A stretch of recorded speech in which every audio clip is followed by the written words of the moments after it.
Today I'm at Faneuil Hall, and what do you know? Dino Safari's still going on. Well, apparently we've entered a new era. Welcome to Jurassic World. And by the way, our first dinosaur on the tour is the Spinosaurus. Oh, did you guess that already? Then congratulations, you're catching on. And please refer back to that one joke I did when I was at Dino Park, but I'm not explaining that one again. And I kind of like this animatronic better than Dino Park's because it resembles the Spinosaurus from Jurassic Park 3, even though the color scheme isn't movie accurate. Anyway, let's have a look inside. I'm here at the entrance with the Cryolophosaurus, apparently the oldest predatory dinosaur or theropod found in Antarctica. And you'll be greeted once you walk in. And speaking of walking in, you'll be given a field guide through every dinosaur around the world. I mean, if you find the Spinosaurus and Cryolophosaurus, you can automatically check off Africa and Antarctica. Anyway, let's have a look at the other 5 continents. Tyrannosaurus rex. It's no wonder other dinosaurs like the Triceratops developed armor and horns to protect themselves from this mighty meteor. As you just saw a few seconds ago, I had to point out something that this video when you walk in stated something inaccurate. Anywho, let's take a look at this place's inhabitants.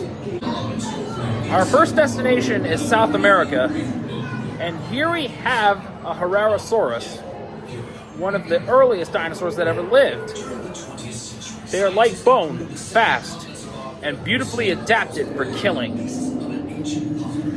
But how did dinosaurs go from little Herrerasaurus to a different variety?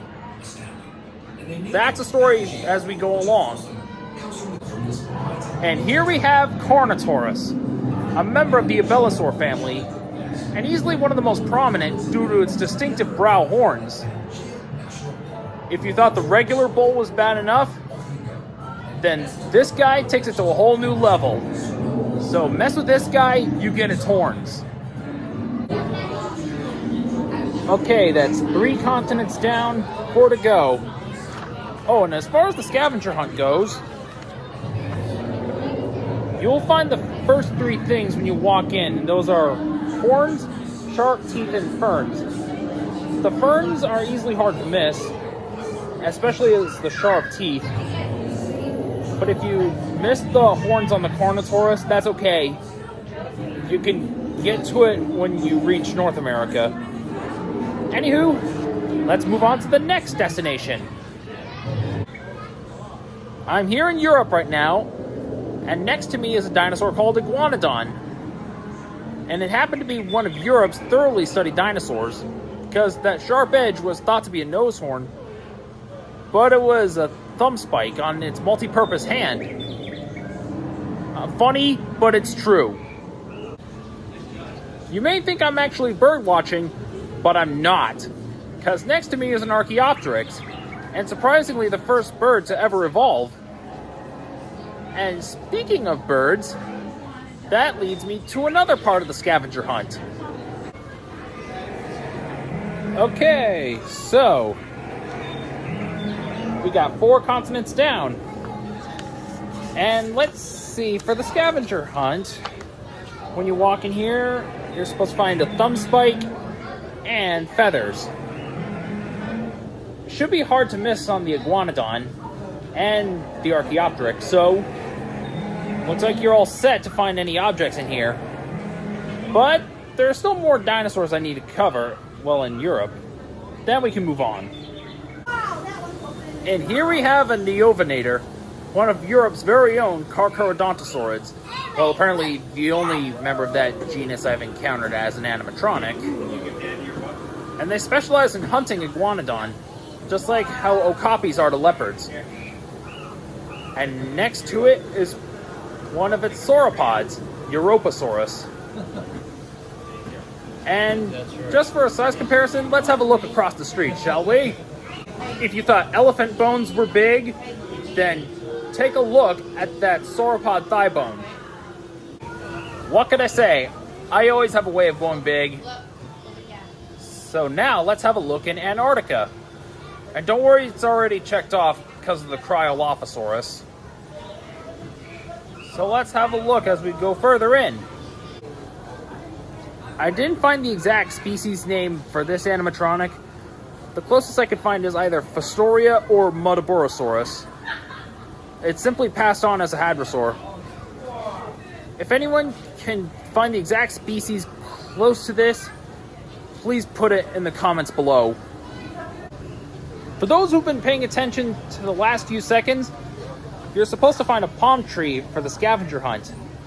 And you can find it in front of the hadrosaur. And if you already found it, then it should be hard to miss and you're good to go. Now I'm in Africa, officially. And I don't need to check it off because of the Spinosaurus. And speaking of dinosaurs from Africa, here's one of them behind me, Kentrosaurus. And it's a cousin of Stegosaurus. And what sets it apart from its North American cousin is that spike protruding from its shoulder blade. Across from it are two Microraptor. Besides feathers, it shares some specialized features with birds, including hollow bones, which makes them airborne. And I don't know why they're in Africa. That's actually wrong, by the way. They're supposed to be in Asia. And while we're on the subject, let's have a look at its vicious cousin that appeared 55 million years later. Yep, you guessed it. We have two Velociraptors. The reason why I'm sitting down is because you could get a better look at them. Because compared to the one at Broadway at the beach, the scale is definitely accurate. Because the original Velociraptor was the size of a turkey. But don't let their size fool you. They are still smart as they are vicious. If you thought the raptor's claws were deadly, then take a look at the ones on this guy, Therizinosaurus. When it was first discovered, it was at first thought to be the rib of a giant turtle. And just because it's a theropod doesn't mean it's a deadly predator. And this is one of the most bizarre dinosaurs ever discovered. In front of it is a harem of Protoceratops, and they're the first marginocephalians to be quadrupedal. And Protoceratops are the size of sheep, and just as docile. And their parrot-like beaks are specialized to snap an arm or a leg. Great! 2 more to go! And now let's have a look at what I need to find on the scavenger hunt. It says we need to find a flower called Artiofructus. And I already checked it off. And if you don't know where to find it, it's in front of the Therizinosaurus. Should be hard to miss because of the red petals. Let's move on to the next continent, shall we? Here I am in my 6th destination, Australia. This little guy behind me is called Lielenosaura, a member of the Hypsilophodont family. And like gazelles, they lived in groups for safety. While those who browsed with their heads down, some other individuals would keep an eye out for predators. The best line of defense is to sprint away from danger. And Lielenosaura is probably one of the fastest dinosaurs of all. And below it is one of its own ankylosaurs called Minmai. And it doesn't have a clubbed tail, sadly.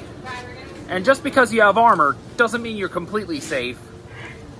And this guy was named after Minmai Crossing in Australia. Okay. Almost there. We got one more continent to cover. Starting right now. And so we come to the end of the line, North America. And next to me is a Pachycephalosaurus. And like Protoceratops, it's a member of the Marginocephalian family. And there used to be an animatronic of it at Broadway at the beach. And their skulls are built like battering rams. And their spines are specialized to withstand the jolt. And a brunt from those skulls can break an attacker's back. And across from it is another raptor called Dakota Raptor. And it's actually one of the largest members of the Dromaeosaur family, and descended from its early Cretaceous cousin, Utah raptor. So I don't need to say any more about it. Well, looks like all continents have been visited. And what a coincidence. The last thing on our scavenger hunt are the eggs. And they're behind this Dakota raptor. If you look closely, you can find them right there. And if you already accomplished this, you're very hunky-dory. But it's not over yet. There's still more dinosaurs along this way. And here we have a Parasaurolophus. And you think that horn is for defense, right? Wrong. That's used for communication with members of the herd. And next to it is a small theropod called Compsognathus. Again, just like with Velociraptor, don't let its size fool you. It's still very vicious when in groups. Even though it's found in Europe, I don't know why it's in North America. Oh well, it's not important anyway. But still, sit tight, because there's more along the way. And here we have the last few dinosaurs here.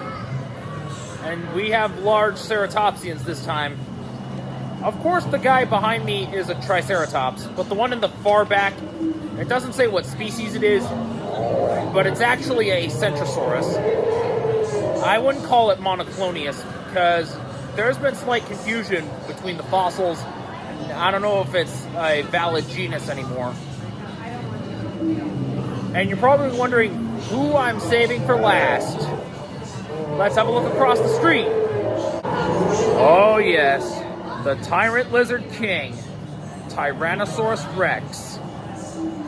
And you already guessed this one's a female. And not just because of the baby behind her. And if you're familiar with the episode from Jurassic Fight Club, T-Rex Hunter, this could already indicate that female T-Rex are more aggressive than the males. And we already recognize it in hyenas. Even though Jack Horner depicted them as scavengers, hyena packs hunt up to 95% of their food. Well, everyone, thanks for joining me.